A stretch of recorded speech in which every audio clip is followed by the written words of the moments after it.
মায়ের বিসর্জন আমাদের পাড়ার ঠাকুর।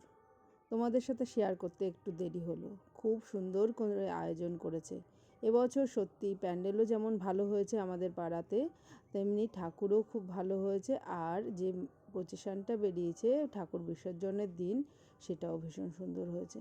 প্রচুর মানুষ কিন্তু বেরিয়েছে। আর দেখো কত সুন্দর করে সাজিয়েছে, দুজন লম্বা মানুষ সেজেছে, আর সেটা দেখে বাচ্চারা ভীষণ মজা পাচ্ছে।